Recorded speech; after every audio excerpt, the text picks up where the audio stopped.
Hello everyone and welcome back to another Starcraft II video by Konungr, playing Protoss as usual. Tonight we did another game against Moneybags, our 2v2 partner. And this one we actually set it up to face off against each other. We were going to go do a 2v2 and he wanted to do a quick 1v1 and I decided I'd play against him. Hone our strategies a little bit. So let's go ahead and take a look at how this went down. It was a very good game. It didn't end nearly as fast as the last couple of games did. So we're gonna go ahead and set this to my vision, set up our keybinds, cranking out probes, speed it up just a little bit. Let's see the unit count. Actually, I want to take a look at the APM.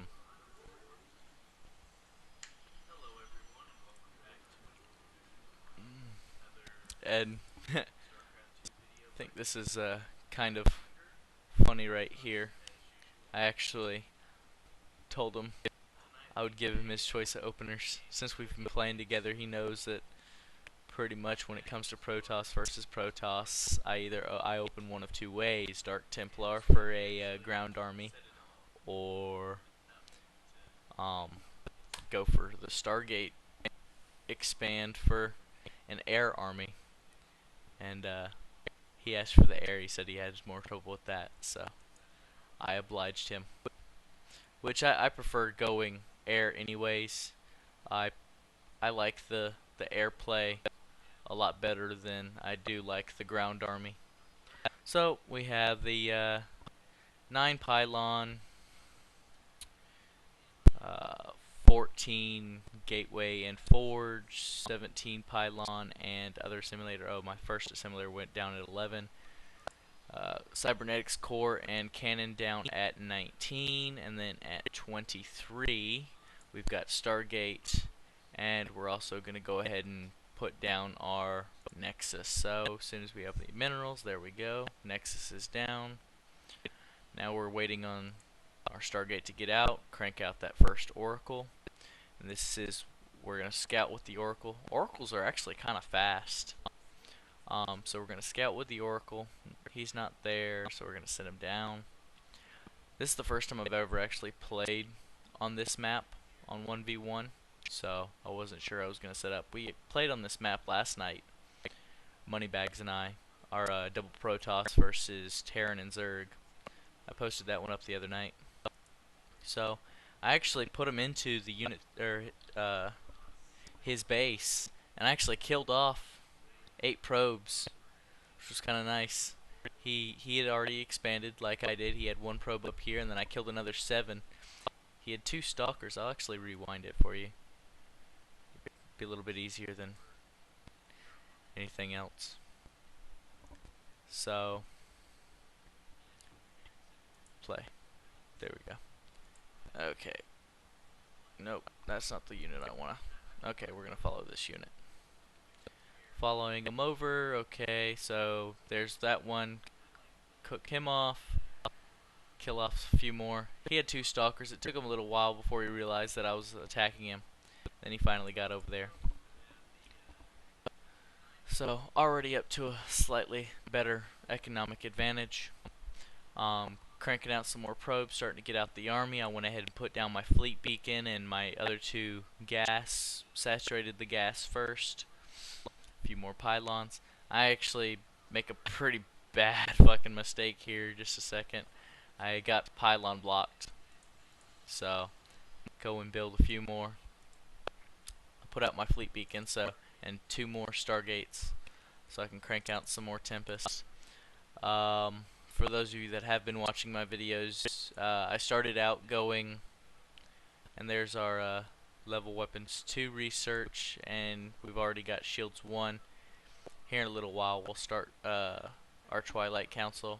Got a couple carriers, some Tempests, a couple of Void Rays, actually 2 Oracles, and I have been using Oracles a lot more as well. The only air unit I don't use right now is the Phoenix, and if I know that the enemy is going for some air units, I will crank out a few phoenixes, but mainly I'll have anywhere from 4 to 8 carriers fully saturated with infiltrators. I like to have 2 to 4 oracles for vision. Stop cloak banshees and the dark templars, and also deny observer scouting. And I try to balance my number of Tempest and Void Rays. One thing I've noticed that if you go too heavy with either one, it's neither good, neither way is good. So I try to balance them out. And all Void Ray army can get torn to shreds, and an all Tempest army can get torn to shreds. But if you balance them out, and especially if you have a couple of carriers in there, it makes a good unit composition. Oracles always tend to die off first, so you want to try to keep them in the back away from the damage, because they're mainly your eyeballs and your scouting. Out of all the units, you've got the Void Ray, which has a range of 6. You've got the Tempest, which has a range of 15, and the carriers have a range of 8. So generally when you're setting up your thing, your Void Rays are going to be the first line, and then you've got your carriers and then your Tempest. And as long as you protect your Tempest and keep them, and you've got some carriers and Void Rays to tank for it, it does really well. And about here, that was my 3rd expansion. I opened this up to get those minerals and that gas, and then I expanded to a 4th and 5th, not for the minerals, just for the extra gas. One thing, gas, it gets very heavy. I built 3 more Stargates, and this is where I realized, well, we start to have a little bit of a, he attacked me with something. Oh. Well, when I was expanding, I noticed the pylon, so I went and killed the pylon, and as I was killing the pylon, he had another one down here, warped up some stalkers, killed my Void Ray, and which I replaced, and then we start to tough it out a little bit. But one of the things I realized, especially here in a minute, so when we go into battle, my oracles die off first, and there went my vision, and he had a ground army. You can see here he's got 47 stalkers, 7 archons, a zealot, 6 observers, and the observers scared me. I saw the shimmer of something, but I couldn't tell what it was, and my oracles had already died. And a little bit later on, he texts to Dark Templar and sends some Dark Templars in, and I only have this one cannon. That's the only thing I had. And they come in and they start taking off some pylons. They end up taking out my gateway, my forge, and my cybernetics core. And one of the things I realized that I really need to work on, along with my APM, I've got all of these extra minerals, and like, especially with an Air Force, because all of these units are 2/3, you've got 300 minerals and 200 gas. So based off of, you've got this base, you've got 2 assimilators that harvest at 4 per, and you've got 8 mineral patches that harvest at 5 per. So you've got, I do believe it's a 16, no, not a 16, I'm going the wrong way with the numbers. Your minerals far outweigh your gas all the time, which is alright for a ground army, because if you're going for a ground army, like say Charge Lot and Stalkers, you're using a lot more minerals than you are gas, and it's fine. But for an Air Force army, it's exactly the opposite. You're using a lot of gas. So whenever you fully saturate a base, you've got so much more minerals than you do gas, and I didn't realize until halfway through this game, because moneybags, even though I've beaten him every time we've played against each other, he does keep me on my toes, and he keeps me on the ropes constantly. He's constantly doing things that it's kind of whoa. He has a very aggressive style. If you've watched the video I put up yesterday of us playing together, um, I I play it somewhat defensive as first until I'm fully ready to go in, and I know I have, if as my army's getting taken out, I've got the resources to continue.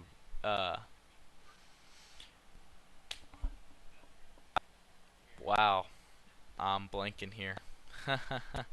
Reinforce my units.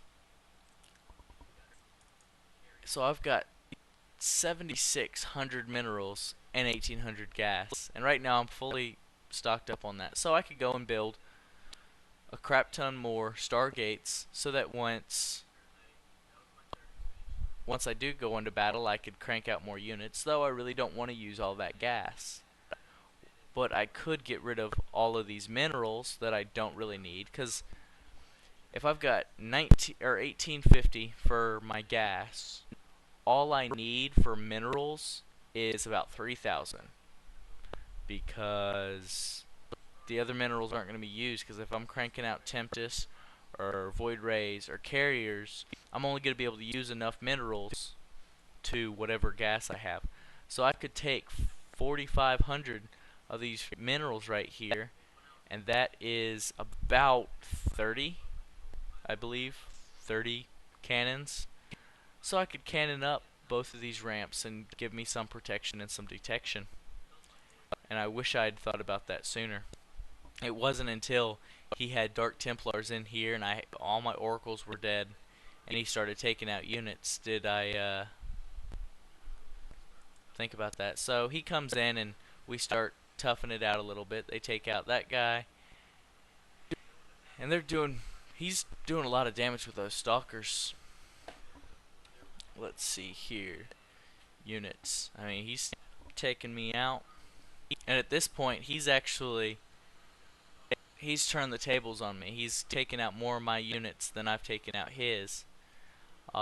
Luckily, I've got those 6 stargates, and I'm constantly warping out extras.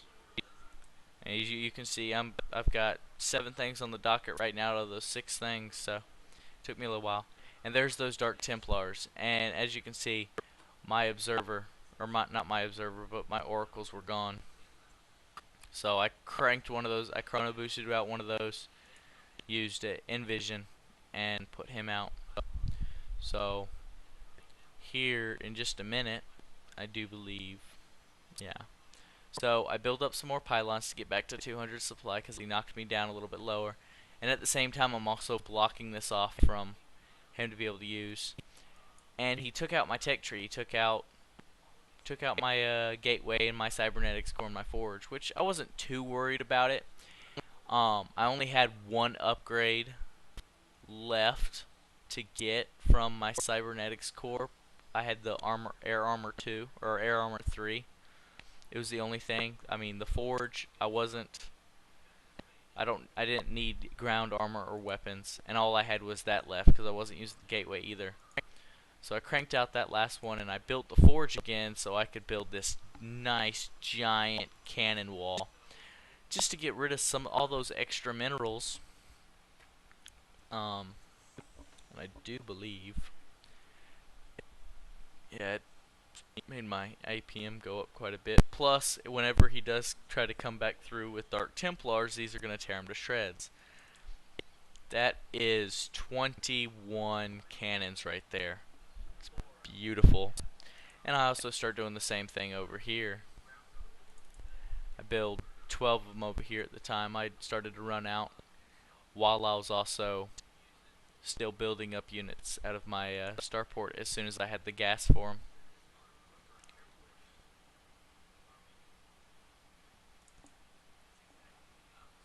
Oh, he actually did attack there a second ago while I was, because he was kind of sending units to both sides. And it should be here just a second.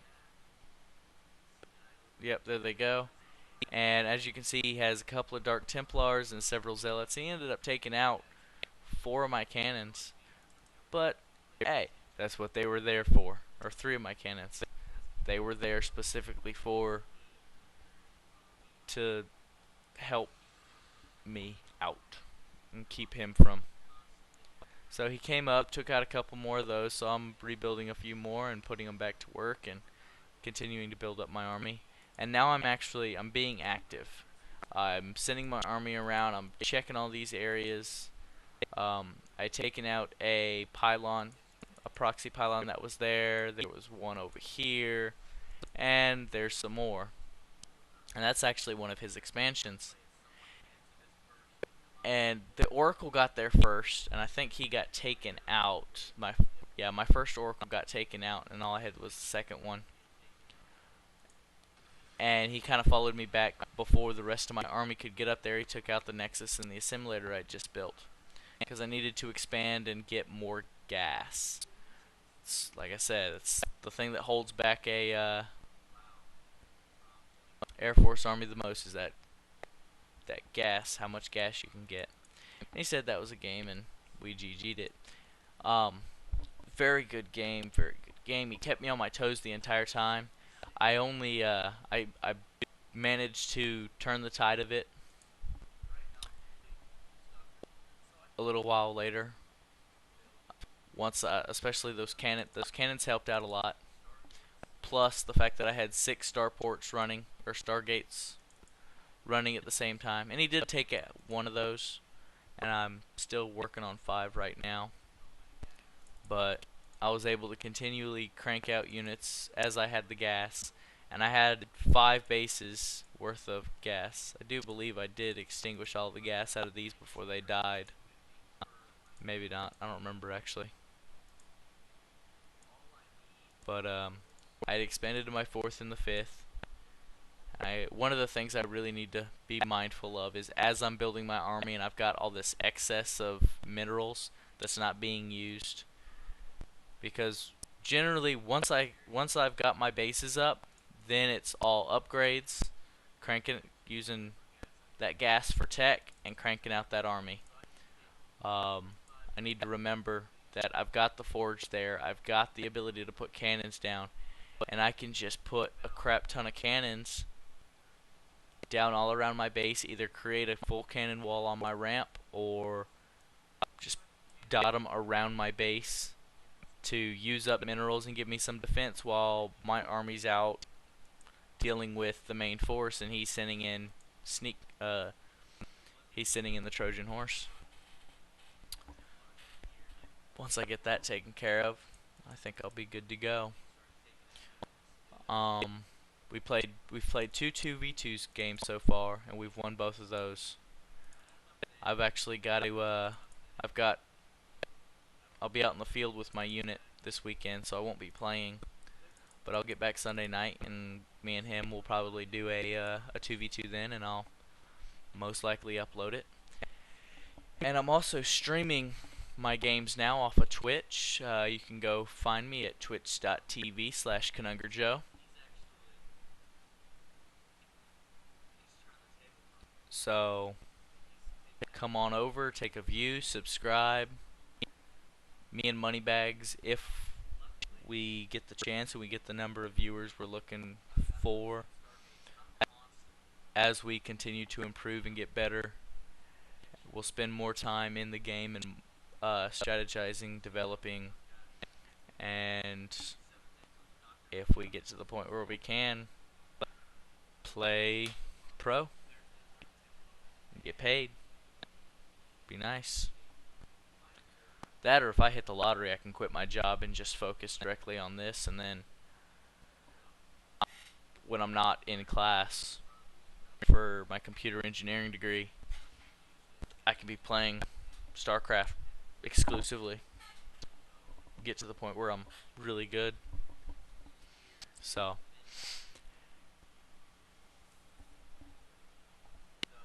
I need my cult. I've got a cult following in the Feral Druid world. I need my cult following in the Starcraft II Protoss world.